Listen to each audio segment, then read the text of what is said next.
Nongeye kubasuhuza, nizere ko mumeze neza, nizere ko aho muri mukomeje kugira ibihe byiza.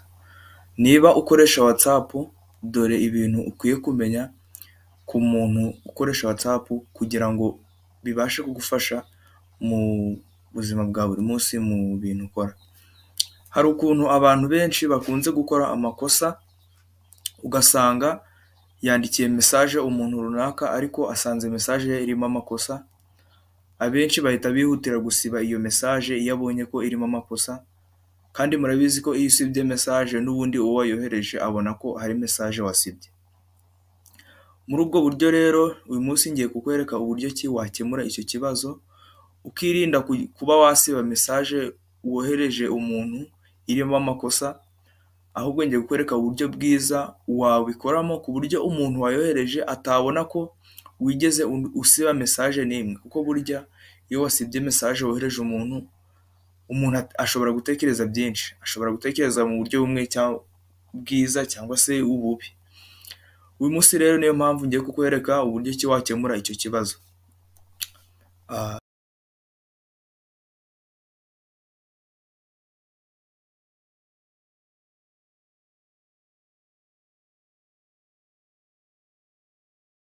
Dore urugero, reka mfungure uyu nguyu.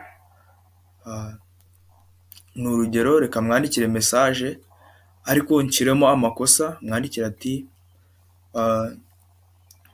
amakuru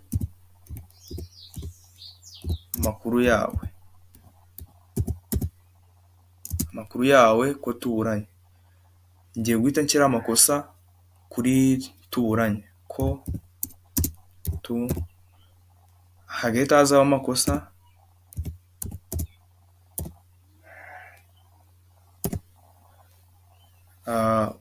Ukisanga wohereje iyo message.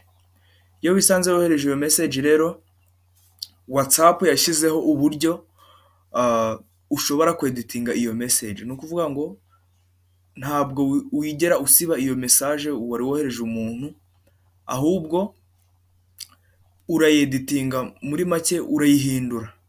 Ariko ibyo ngibyo mbibutse ko bikora amasegonda nyuma y'iminota itarenze 15 wohereje iyo message. Uraza ahangaha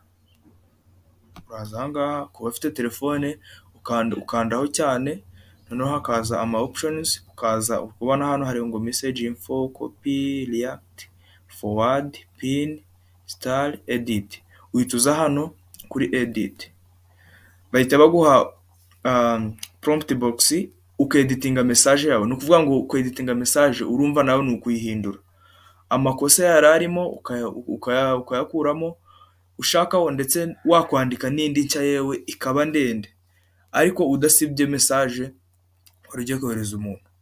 Ubwo turaza dusibe, nandike ngo ko tuburanye, nashyiraho n'akabazo, ndahita nohereza message.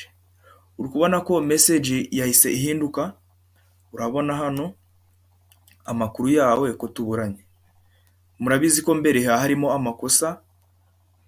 Uri kubona ariko hano hepfo hariho ngo edited at, bahita baguha n'igihe wa editinge. Ni ukuvuga ngo we nawe arabibona, akabona message yaje iwe ariko yanditseho ngo edited.